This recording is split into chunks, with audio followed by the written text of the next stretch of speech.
So what about this obsession with Ram and this frenzy over the Ram temple, which of course now is going to be inaugurated? Where do you find this? Isn't it then misplaced? I don't know, I wouldn't use those words, they're very strong words, obsession, frenzy, all this. Because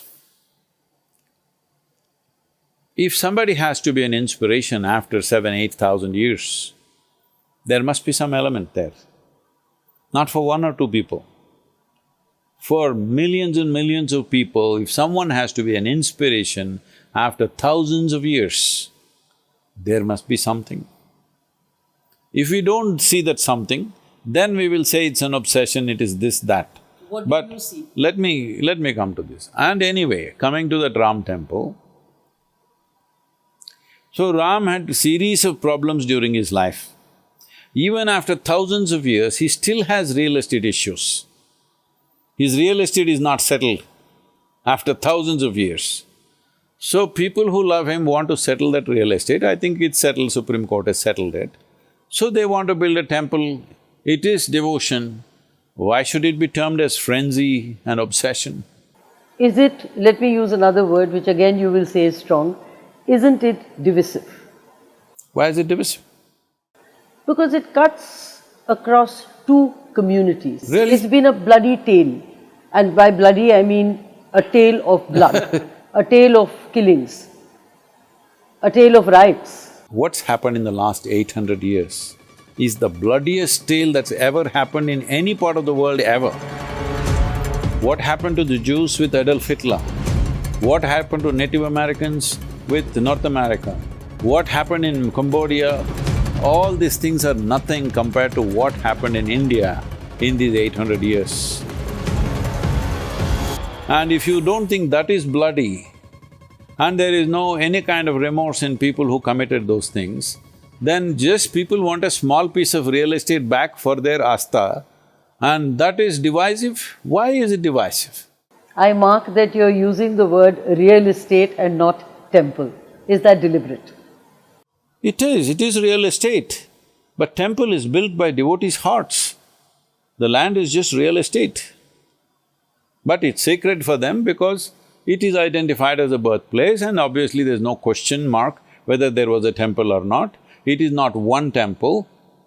Thousands of temples were raised because that's the policy, that it must be raised, and it will be raised in future also. If we don't protect it, it will be raised in future also. Even now in Pakistan, Bangladesh is happening. Why should it be divisive? Why can't everybody settle down to whatever nonsense they believe in and do their stuff? I can live without any belief system, but maybe people need some belief systems, so they have their beliefs. But how come I think my belief is right and yours is wrong and you must die just for believing whatever I don't believe? If you don't address that and you say all these words, it's just, what is this? Where does this come from? You spoke about the past, you spoke about past wars. Do two wrongs make a right? See, there are no two wrongs. It's just a request. These three icons, Shiva, Rama, Krishna, thousands have been…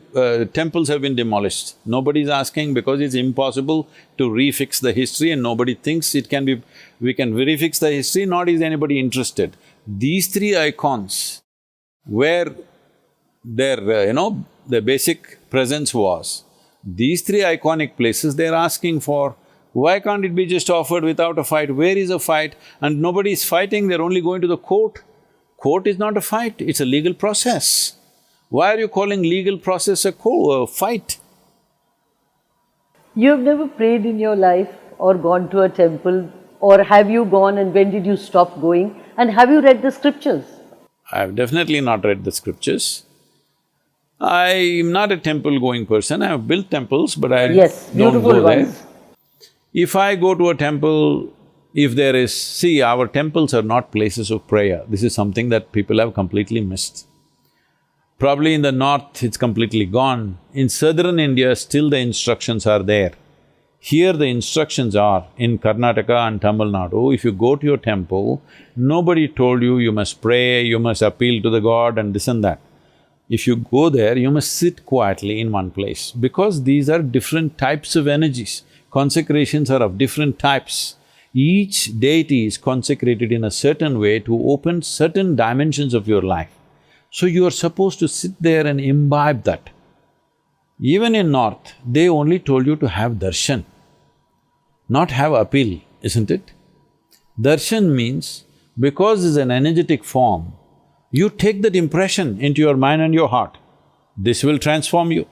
Because it's an energetic form, the physical form is just like a scaffolding. It is there, it is necessary for the visual apparatus, but it's the energetic form, you're supposed to imbibe it. Because in this civilization that you refer to as Hindu right now, which unfortunately has been so badly distorted, or let's say probably more appropriate word would be Sanatan, but that also has become a bad word today. Sanatan means eternal.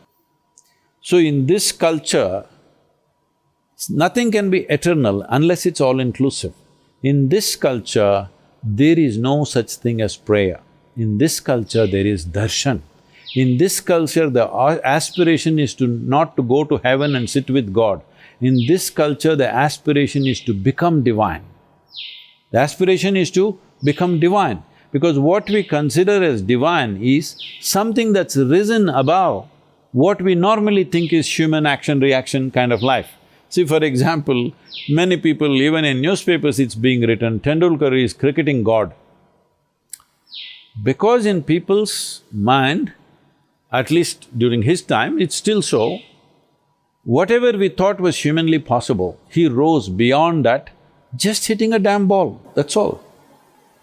People say Sadhguru is God, your followers say Sadhguru is God. No, nobody says that. They put me to work every day. So, when they say he is God, they're not saying he lives in heaven or some nonsense. They are saying he's risen above what we think is human ceiling. He's risen above that.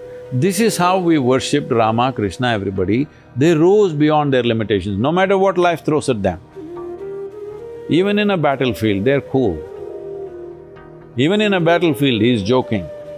So we bow down to him when everybody's terrified of life and death. Somebody is above that, means we'll bow down to him. Even now, suppose in Indian army, there is one major or one colonel or somebody, even in bullets are flying, he's just cool. Everybody will worship him because he's risen in some way. So in this culture, we are not wanting to go to God, we want to become that. But our idea is not the God. We see everything as God. We'll bow down to a tree, we'll bow down to a cow, we'll bow down to a snake, we'll bow down to a rock, man, woman, child, anything. Because no piece of life is happening without the source of creation throbbing in it. If you recognize it, you bow down. If you don't, you don't.